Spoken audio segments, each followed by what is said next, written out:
The thing about being the one who understands how things work is that the work finds you. When the Brentwood Hills furnace failed the winter after my grandfather died, it was my number my father called. Not because Renee couldn't have helped, she could have made a phone call, but because I was already the person who made phone calls. I found the HVAC company. I coordinated the tenant's schedule. I managed the repair invoice, which came to $3,340, and I fronted $1,200 of it when my father's account was short that week. He paid me back in pieces over 3 months.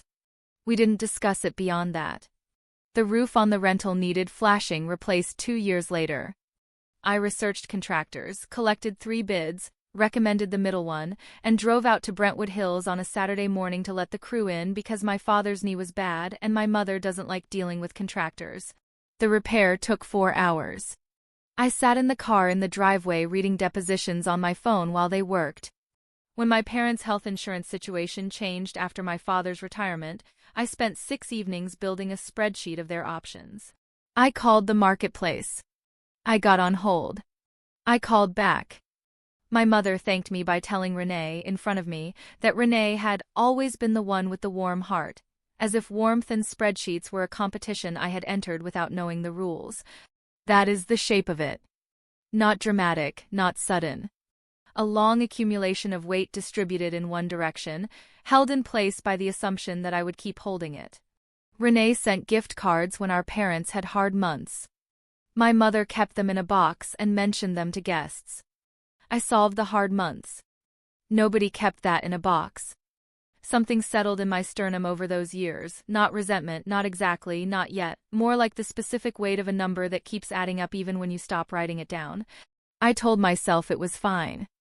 I told myself that family operates on different accounting systems. I told myself that being trusted with the real work was its own form of respect. I told myself that right up until 7:14 a.m. on Christmas morning. We'd arrived on Tilden Avenue the night before, Marcus and I, with a bag of gifts and a covered dish I'd made at home because my mother's kitchen gets crowded when everyone helps. Renee's family was already there. The kids were running. Derek was watching something on his phone at the kitchen table. My father was in his recliner with the television on. I set the dish on the counter and carried the bag of gifts toward the tree. The living room had that particular Christmas morning stillness. Tree lights on, wrapping paper not yet touched, the whole room holding its shape before the day collapses it. Under the tree was the kind of pile that requires planning. Stacked gifts, tagged, organized by child in a way that was visible from the doorway. 3 distinct arrangements, Kylie's and Braden's and Ava's, each one substantial. I counted without meaning to. 12. 18. 6 more on the mantel with the children's names on the tags. I didn't see anything with Marcus's name. Standing there with the bag still in my hand, I ran the same mental inventory I always run in that house. What needs doing, what's already been handled, what I've fronted, what I'm owed in the loose informal way that family tracks such things. 4 years of repair calls and insurance holds and Saturday mornings in other people's driveways. I thought about the accordion file in my kitchen cabinet at home. The one with the estate documents, the contractor invoices, the insurance records, and the way it had grown thicker every year without anyone noticing what that weight represented. I set my dish in the kitchen and told myself I'd missed something. Gifts get shuffled. Tags fall off. There are always bags in the back. Christmas morning, the children were called to the tree in birth order, which meant Kylie first, then Braden, then Ava. My mother orchestrated it with the deliberate pleasure of someone who had thought about this. She called each child's name. She handed each package. She watched each unwrapping with her hands folded in her lap. 36 gifts across 3 children. I know because I counted again, because the part of my brain that manages invoices and spreadsheets does not turn off. Marcus sat beside me on the couch. He was watching his cousins the way children watch things they don't understand yet but can feel. Very still, very attentive, his hands in his lap. My mother finished with Ava. She stood. She looked toward the kitchen. I said, "Mom." She turned. "Is there something for Marcus?" She looked at me with an expression that was almost curious, as if the question were slightly unusual. "Oh," she said. "I thought you were handling his gifts this year." Something went tight across my shoulders. Not anger, not disbelief, more like the specific sensation of a floor that has been loose for a long time finally giving way underfoot. You thought I was handling gifts for him at your house? I asked. Well, you know how it is, she said. With everything going on, Diane. Renee's kids had so much to coordinate. There are 3 of them, I said. And they've had a hard year, you know that. Marcus is 6. My mother tilted her head slightly. I just assumed you'd bring something from Santa. You know how these things work. I brought gifts for everyone else in this room, I said. I assumed his grandmother would have something for him at her Christmas. Diane. Her voice went warm in the way it goes warm when she is explaining something to someone who is being difficult. You've always been so independent. I didn't think you needed us to step in for Marcus. He's a child, I said. He's not asking you to step in for him. He's 6 years old at Christmas. You're being a little sensitive, sweetheart, my father said from his recliner without turning his head from the television. Let's not make this a whole thing. I said nothing. I looked at the back of his chair. No one said he was left out intentionally, my mother continued. You've always done things your own way, she said. We respect that. But you can be a little ungrateful sometimes, Diane. We do a lot for this family. The room went quiet. Renee was looking at her phone. Derek was looking at his coffee. Kylie and Braden had stopped moving. I thought about the accordion file.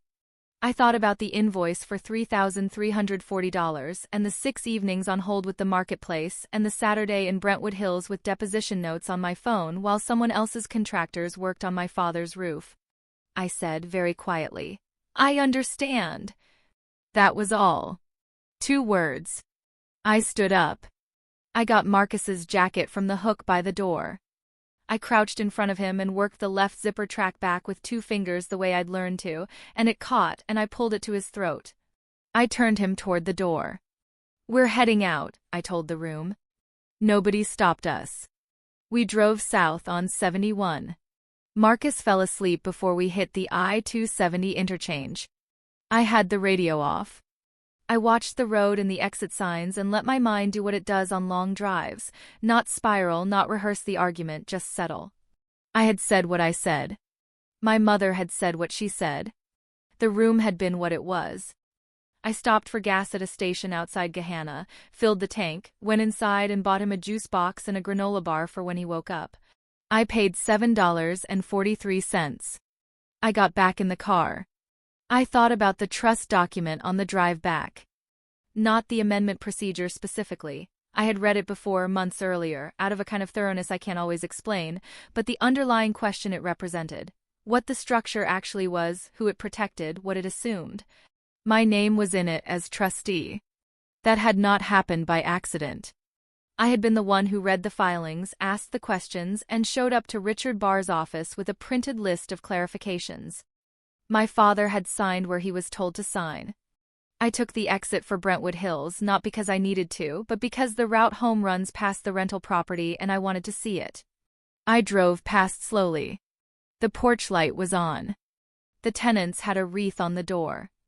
The flashing on the roof had held through 2 winters. I had picked that contractor. I took Brentwood Hills Road to the connector and then home. I parked in my own driveway. I unbuckled Marcus, walked him inside, and put him on the couch with a blanket. I hung my coat on the hook by the door. I put the kettle on. I opened my laptop on the kitchen table. The drive had not changed what I was going to do. I want to be accurate about that. There was no heated decision, no moment where the emotion resolved into action. The decision had a longer history than Christmas morning. Christmas morning was the point where the history became undeniable. I found the estate attorney's name in my contacts.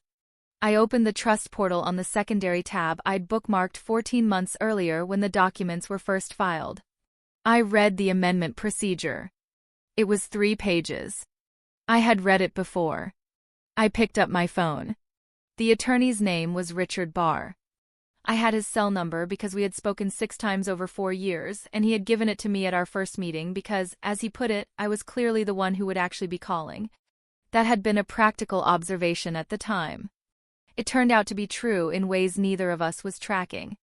He answered on the 3rd ring, which I had not expected on Christmas morning. I told him what I needed. He did not ask me why. He asked 2 clarifying questions: whether I wanted the amendment to take effect immediately upon filing or after the notice period, and whether I wanted to retain any operational role or remove myself entirely from the property management chain. I answered both.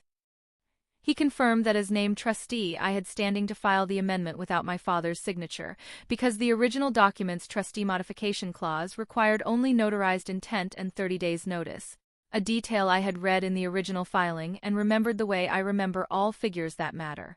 He said he could have the paperwork drafted and filed electronically by end of day. I said that would be fine. I went to the kitchen table. I reached into the accordion file I keep in the cabinet above the refrigerator, the one with the estate documents, the repair invoices, the insurance records, and I took out the original trust filing. I set it on the table. I opened the trust portal on my laptop screen, navigating to the amendment submission form, and I watched the status bar move from pending to submitted to received at 9:51 a.m. 15 minutes later. Richard sent the confirmation to my email. I opened it. I read it. I printed it on the printer I keep on the counter, and I folded it once, and I laid it flat on the kitchen table next to my coffee cup. The document had my name on it. It had the property address. It had the date. My phone rang at 10:06 a.m. My father. I answered. "Diane," he said. "What did you do?" "I filed an amendment," I said. Richard called me. "He's required to notify you. That's in the original document. You can't just," he stopped. "This is because of this morning." "This morning confirmed something I'd been watching for a while," I said. "Your mother didn't mean anything by it. You know how Christmas gets." "Dad," Marcus sat on that couch for 2 hours while his cousins opened 36 gifts. "Kids are resilient. He's fine." "He is fine," I said. "That's not what this is about." Silence. "Then what is it about?" he said.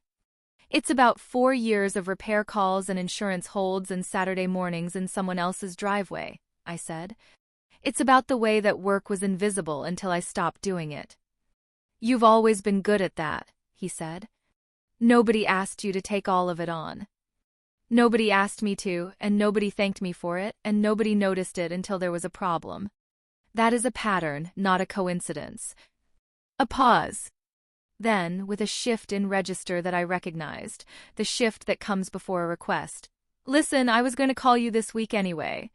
We're a little short this month. The property tax on Brentwood Hills came in and we weren't quite ready for it. If you could float us $3,800, just until February." Something settled flat and clear behind my ribs.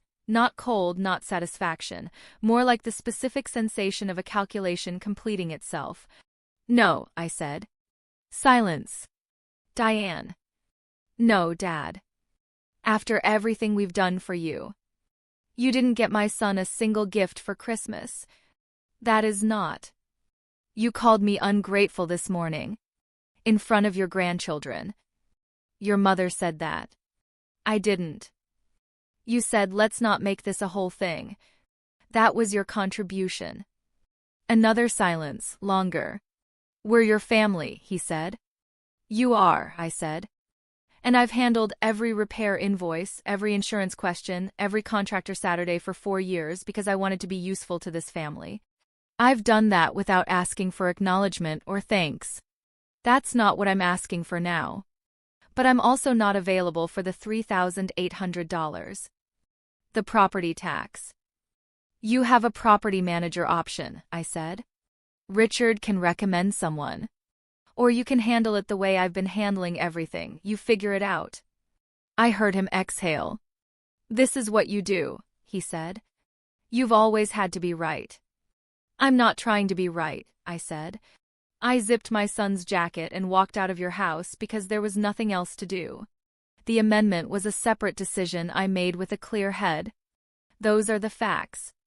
He hung up. I picked up my coffee cup. I drank what was left of it, which was cold. I looked at the printed amendment on the table. What my mother called independence was really just the absence of anyone else doing the work. What my father called me being difficult was really just me stopping. Those are not the same thing, and I had spent too long pretending they were. I didn't call anyone that day. I didn't need to. 8 months passed. It is late August now, and I am at my kitchen table on a Sunday morning with the estate binder open in front of me. The printed amendment is folded once and tucked between the tabbed sections. I have been using it as a bookmark since January, which is either practical or something else, but it is where it lives now, and the weight of it between the pages is something I have stopped noticing and then notice again. Marcus is in the backyard. I can hear him from here. My mother left 77 missed calls between Christmas Day and New Year's Eve. I know because Renee told me in a text she sent in February. A long, careful text that was neither an apology nor a confrontation, just a document of events, as if Renee had finally decided to be a witness to something she had watched for years. I did not respond to that text for 2 weeks. When I did, I said, "I know. Thank you for telling me." My mother also left a voicemail on December 27th. I played it once, in the car, sitting in the parking lot of the dental practice before my shift. Her voice was careful and warm in the way it always is when she needs something, and she said she hoped I knew how much they all loved me, and that she was sorry if Christmas had been upsetting, and that she didn't think I understood how much coordination went into making the holiday special for everyone. I deleted it before she got to the end. My father has not asked for the $3,800 again. Richard Barr connected him with a property management service in February.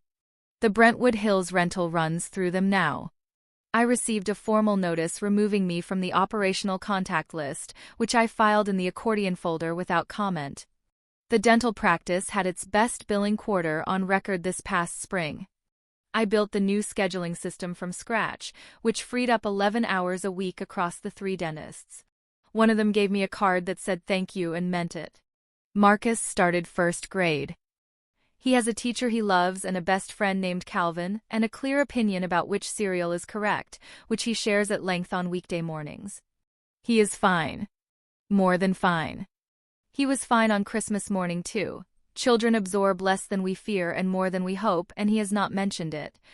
But I have not forgotten the way he sat with his hands in his lap watching. People will tell you that family is complicated, that love is imperfect, that you have to take the long view.